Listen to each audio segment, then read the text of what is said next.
अगर आप उज्जैन के आसपास हैं, आप मध्य प्रदेश में हैं, तो वैसे भी आप बहुत लकी हैं, क्योंकि यहाँ पे कई ऐसी चीजें हैं जो आप बहुत आसानी के साथ, और वैसे भी कहा जाता है ये सब पावर सेंटर्स हैं। जितनी भी चीजें इस तरह की ज्योतिर्लिंग हैं या जहाँ शक्तिपीठ है, वहाँ पे लगातार जब चैंटिंग होने से वो सब पावर सेंटर्स हैं। तो वैसे भी बहुत ही खूबसूरत जगह वो हो जाती है। तो ये अपने आप महाकाल की महिमा आपके अंदर आती है, या फिर जो कहा जाता है कि भगवान हो या गुरु हो, वो खुद आपको चुनते हैं, आप उनको नहीं चुनते? यह जो आज का कार्यक्रम है जी, इसके शीर्षक में 2 शब्दों का प्रयोग है, महाकाल, महिमा। दोनों शब्दों पर थोड़ा विचार करेंगे। जी, सबसे पहले महाकाल शब्द पर विचार करेंगे, उसमें फिर 2 शब्द हैं।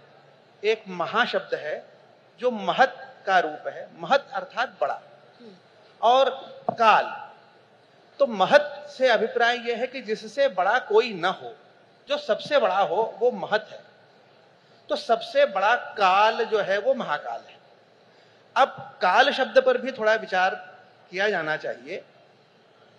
उज्जैनी का संबंध श्री कृष्ण से है, और भगवत गीता में भगवान श्री कृष्ण ने स्वयं को काल कहा है, और 2 बार काल शब्द का प्रयोग किया है।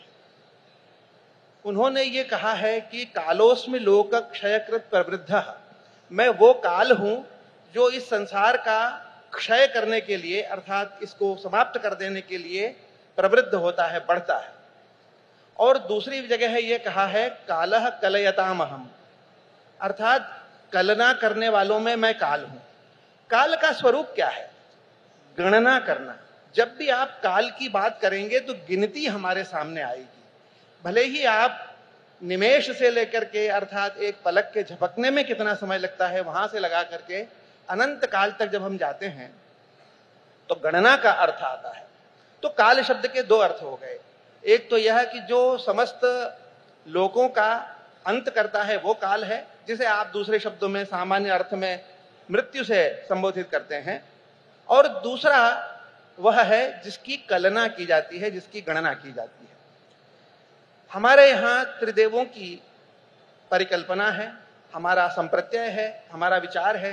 ब्रह्मा के रूप में सृष्टि की उत्पत्ति, विष्णु के रूप में शिव का सृष्टि का पालन, और रुद्र या शिव के रूप में वे संहार करते हैं।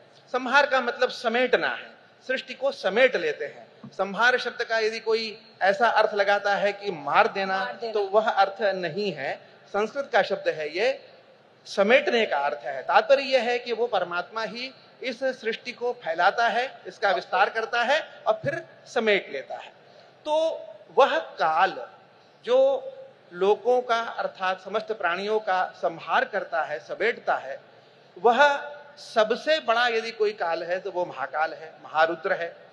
और गणना करने के लिए भी यदि कोई काल की चर्चा होती है, तो जैसा कि मेरे सहयोगी वक्ताओं ने उसका स्वरूप प्रतिपादित किया, ये सबसे बड़ा काल गणना का केंद्र है। एक और बात ध्यान में रखनी चाहिए कि जो सामान्य रूप से काल गणना की या काल के स्वरूप की जो पद्धति है, वो काल को एक सीधी रेखा में देखती है।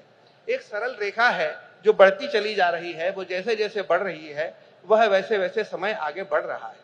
ये पाश्चात्य और अन्य विचारकों का सिद्धांत है, किंतु हमारा जो सिद्धांत है, भारतीय सिद्धांत, वह काल को एक चक्र के रूप में देखता है, एक वृत्त के रूप में देखता है, जिसका न कोई आदि है न कोई अंत है। और महाकाल की जब हम चर्चा करते हैं तो काल चक्र प्रवर्तकः महाकालः प्रतापनः, अर्थात समय के चक्र को प्रवर्तित करने वाले भगवान महाकाल की हम चर्चा करते हैं। तो ये तो महा और काल की बात हो गई। अब दूसरा शब्द इसमें महिमा का है। महिमा अर्थात किसी तत्व के बारे में हम क्या वर्णन कर सकते हैं, वो उसकी महिमा के क्षेत्र में आता है। भगवान महाकाल और महादेव के संबंध में संस्कृत में एक बहुत बहुत प्रसिद्ध स्तोत्र है, उसका नाम है शिव महिम्नः स्तोत्र, अर्थात उसमें केवल शिव की महिमा का ही गुणगान किया गया है। और उस महिमा के गुणगान के आरंभ में ये बात कही गई है कि भगवान शिव की जो महिमा है उसको जानने के लिए तो हमारा मन और हमारी वाणी दोनों ही पर्याप्त नहीं है। इसलिए उस परम तत्व की जो आराधना है उसके बारे में केवल यही कहा जा सकता है कि तव तत्वम न जानामि कीदृशोसि महेश्वर यादृशोसि महादेव तादृशाय नमो नमः।